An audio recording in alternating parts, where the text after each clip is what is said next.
Gunsmoke, brought to you by Chesterfield. To put a smile in your smoking, always buy Chesterfield. Made the modern way with Accuray. Around Dodge City and in the territory on West, there's just one way to handle the killers and the spoilers, and that's with a U.S. Marshal and the smell of Gunsmoke.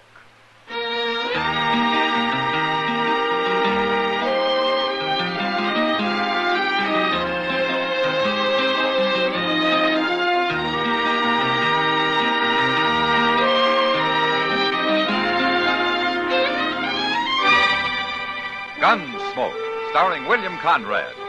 The transcribed story of the violence that moved west with young America. And the story of a man who moved with it. I'm that man, Matt Dillon, United States Marshal. The first man they look for and the last they want to meet. It's a chancy job, and it makes a man watchful and a little lonely.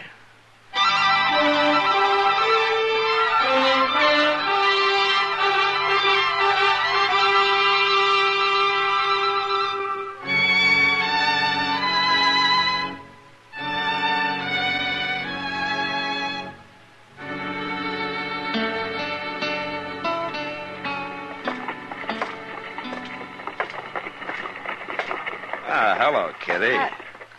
Matt, you scared me. You were concentrating mighty hard on something in that window. Mr. Jonas has some new ladies' shoes on display. You see them? Oh, yeah. Those narrow, square-toed ones, Matt. Which pair do you like best, the lace or the button? Well, tell me. Well, I don't know, Kitty. They're both fine. Well, you got to decide one or the other. Oh, Matt. no, I don't have to decide either. I'm not in the market for ladies' shoes. Well, neither am I. What? Look at those prices.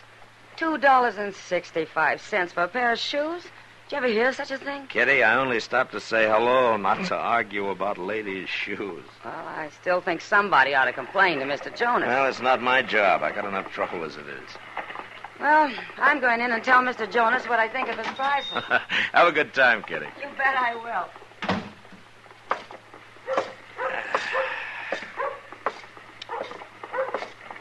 Mr. Dillon? Mr. Dillon? Hello, Chester. Mr. Dillon, this here is Mr. Trumble. Uh-huh. He come over to the office looking for you. How do you do? Marshal Dillon. You're a stranger here, Mr. Trumbull? First time in Dodge, Marshal. First time. Oh, well, what do you want to see me about? I want a badge, Marshal. I want you to make me a deputy. A deputy? Now, you look here, Mr. Never mind, Chester. Good. What do you want to be a deputy for, Mr. Trumbull? Well, I'm leading a party of immigrants up onto the South Fork of the Pawnee. Oh? I thought you were new to this part of the country. Well, I've got maps, Marshal. Good maps. Furnished me by the Santa Fe Railroad. You work for the railroad? No, sir. I work for these immigrants. It's like this, Marshal. I got some 10 families together, and I arranged to buy 5 sections of railroad land for them, about 30 miles northeast of here. I made all the legal arrangements, and I'm guiding them in. I see. What's that got to do with your wanting to be deputized, though? Well, I thought it might be a good idea, just in case there's any squabbling when we get there. You know, over who gets which land, that sort of thing. Uh-huh. Most parties draw straws before they ever see the land, Mr. Trumbull. Haven't yours? Well, yes. Sure, of course. Oh, then why should there be any trouble? Well, one of the men's having a little wife trouble, Marshal. You know how it is. Well, maybe I better ride out with you, then. No, that won't be necessary. Everything will probably work out fine.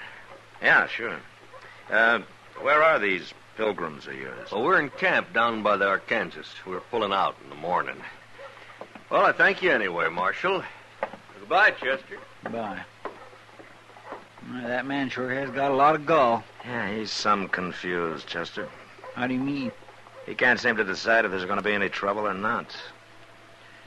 Yeah, maybe we can find out for him. Come on.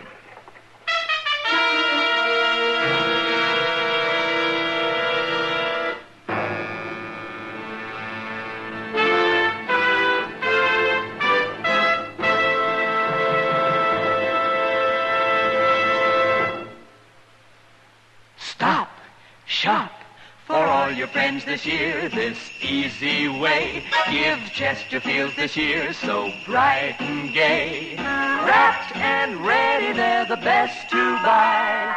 Cartons of Chesterfields, they satisfy. This Christmas, give everyone Chesterfields. Chesterfields are easy to give because they come ready to give in a bright red special holiday carton that's wrapped in its own colorful Christmas ribbon. Everyone enjoys Chesterfield's smoother, cooler smoking pleasure. So, to all your friends this year, say, Merry Christmas with cartons of Chesterfields.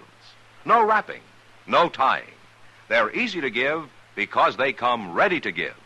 Chesterfields in the bright red special holiday carton. Wrapped and ready, they're the best to buy. Cartons of Chesterfields, they satisfy.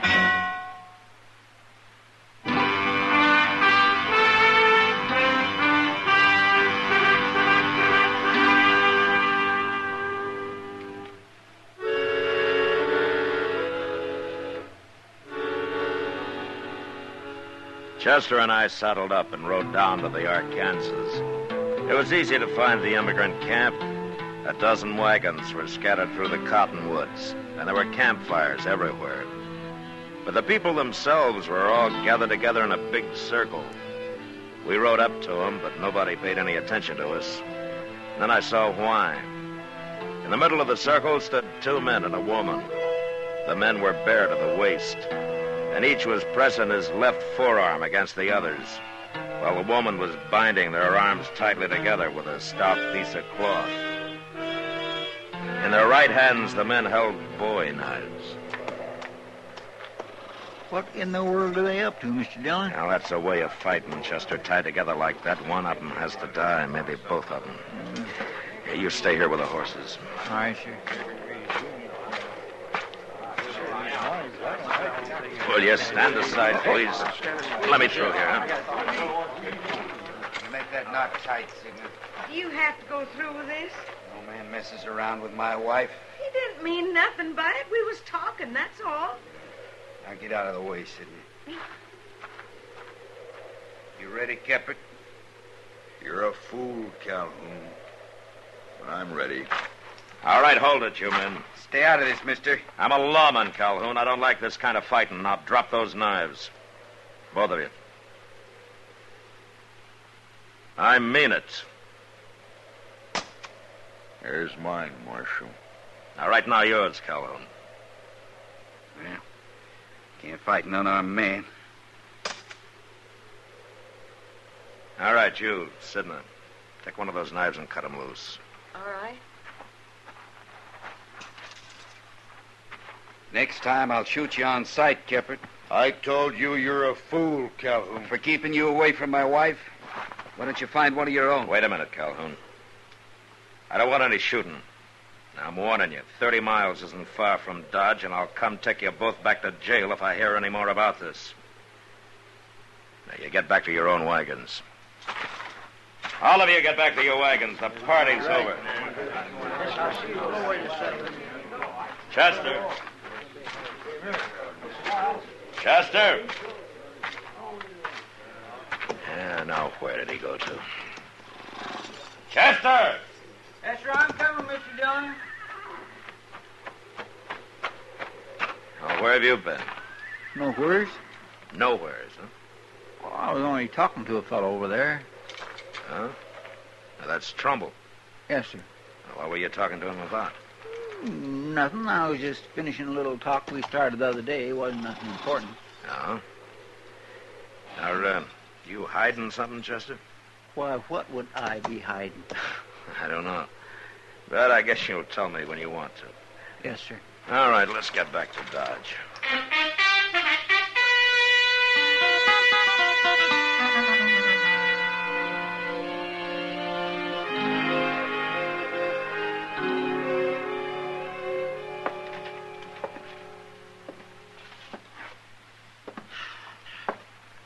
Chester. Yes, sir. If you have to pace the room like that, will you take your boots off? I'll sit down. 2 days of this is about all I can stand. Yes, sir. Oh, hello, Matt. Chester. Hello, Doc. Doc, I think I got a patient for you. Oh, well, now, you don't look sick to me. No, but I'm going to be if you don't find some way to calm Chester down. He hasn't been able to sit still for 2 days. He hasn't? Well, now, what's the trouble, Chester? Nothing, Doc. I feel fine. Well, then why can't you sit still? It's sick people who have to sit still, not well ones. Hey, well, that depends on what you're sick with. I ain't sick with nothing, I tell you. You know, Doc, I think he's got a wormy brain.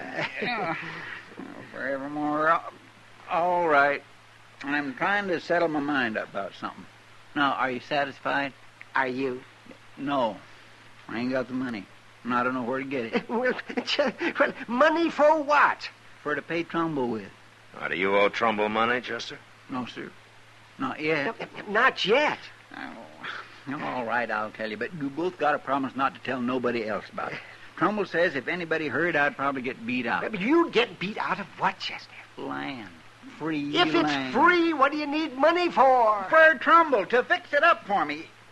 Look, if I give him $50 for his trouble, he's got a way to arrange for the railroad to give me a half section of land. He showed it to me on his map the other day. I showed what to you?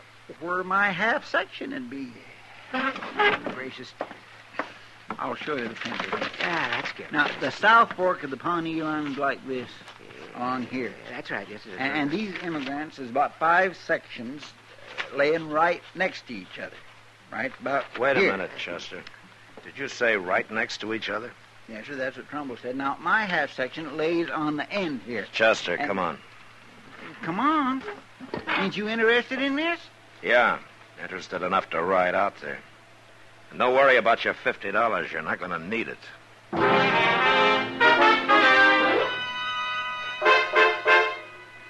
It was just after sunset when we hit the South Fork of the Pawnee, and a half hour later we spotted the first immigrant wagon.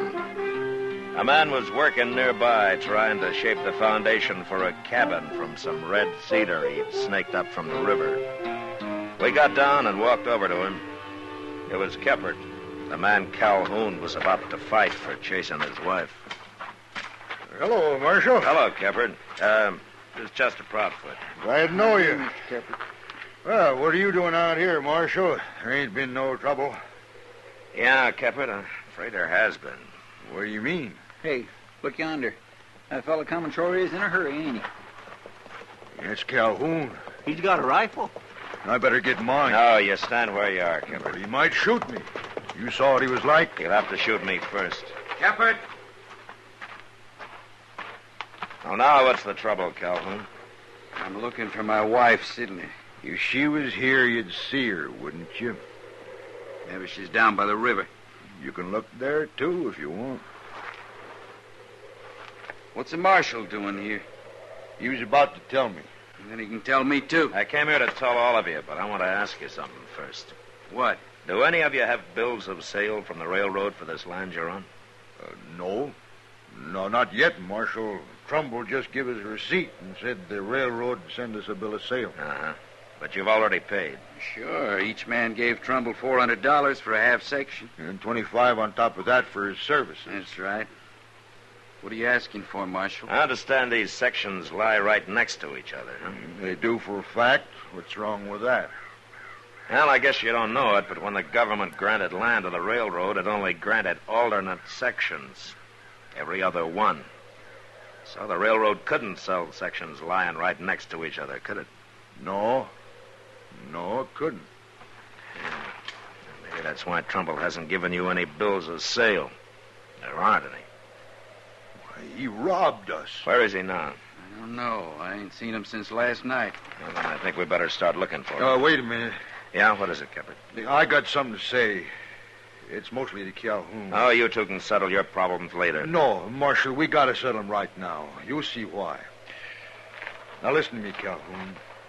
I ain't a man for much talking, especially about women. But the way things are, I gotta say it. Say what? Your wife, Sidney. I never went near her.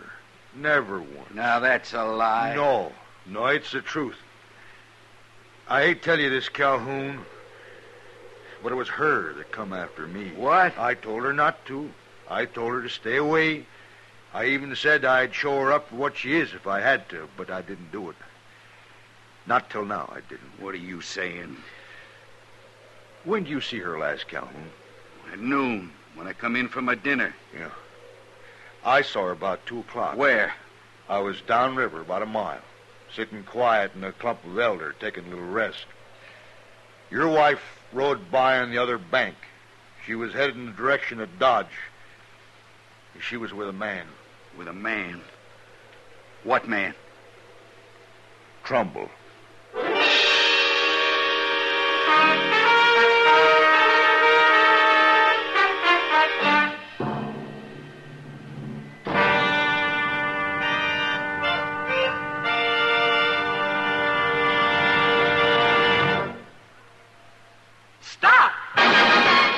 Smoking with a smile with Chesterfield. Yes, put a smile in your smoking. It's as easy as ABC. Because Chesterfields made with Accuray are A, always milder. B, better tasting. C, cooler smoking.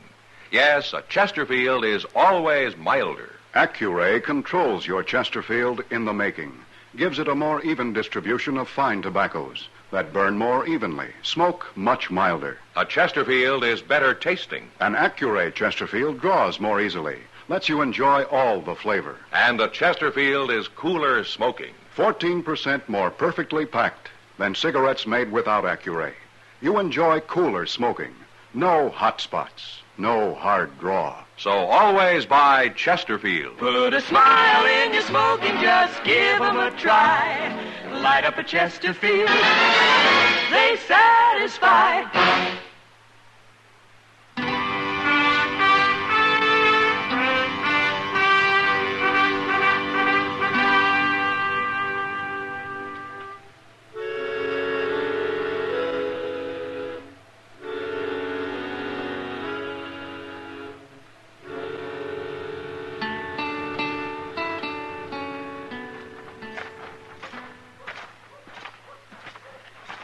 Train's still there, Mr. Dillon. Way past midnight. It ought to be leaving in a minute. Now run up and tell the engineer to hold it, will you, Chester? All right. Marshal. Yeah. Look, coming out of the depot. It's Trumble and my wife. Yeah. They don't see us. They ain't even looking this way. You let me take him, Marshal. No. He's rightfully No, mine. Calhoun. You might get excited and shoot him before he draws. I'll handle this. Now, you two stay back out of the light.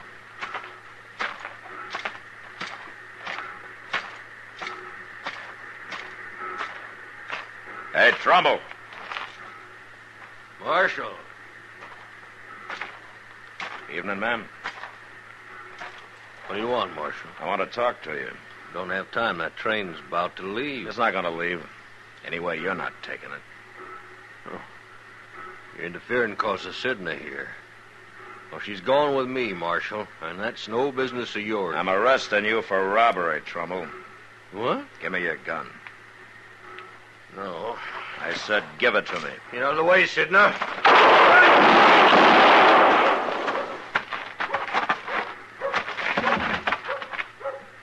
You killed him.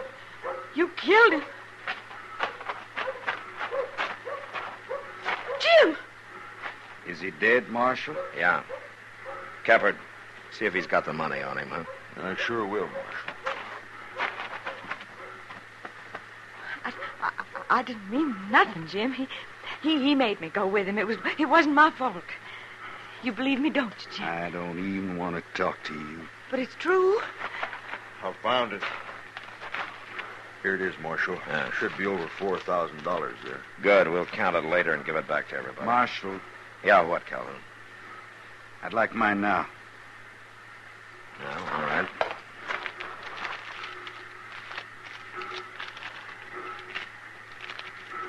Here. $425. Thanks. Sidney, take this money. What for? Take it. But why? That's all the money I got in the world. I don't figure I owe you nothing now. What are you saying, Jim? You know what I'm saying. Yeah, sure.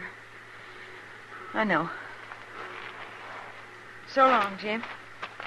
Goodbye. Calhoun, What, Gibbon? I got some money coming back. I'll lend you half of it. After all I done to you? Can't blame me much for that. I've been a fool, Caput. You was right. No, that's over and done. But I can't take your money. That wouldn't be right, now would it, Marshal? Ah, you can decide about that tomorrow, Calhoun. We'll ride out and bring those other people back into Dodge. What for? So they can file for government land at the land office here. Free land. Should have done that in the first place. You know, I know of a fine section north of here that I'd kind of like to file on myself. Why don't you? Well, one man couldn't handle it. It'd take two men to prove it up, you know. Two good men. I might show it to you sometime if you're interested.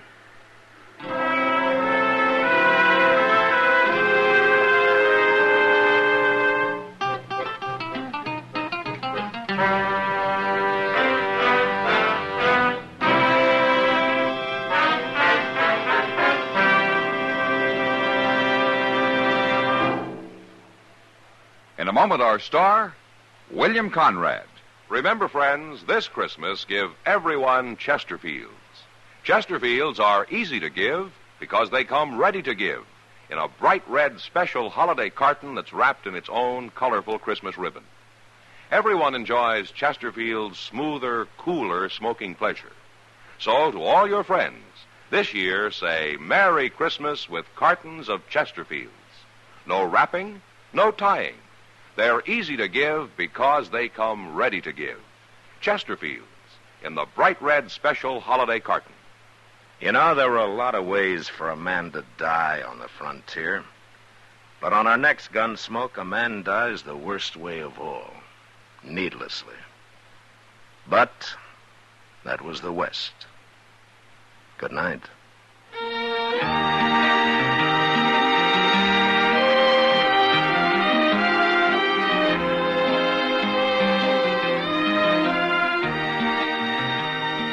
Gunsmoke, produced and directed by Norman McDonald, stars William Conrad as Matt Dillon, U.S. Marshal. Our story was specially written for Gunsmoke by John Meston, with music composed and conducted by Rex Corey. Sound patterns by Tom Hanley and Bill James. Featured in the cast were Lawrence Dobkin, Vivi Janis, Vic Perrin, and John Daner. Harley Bear is Chester, Howard McNear is Doc, and Georgia Ellis is Kitty.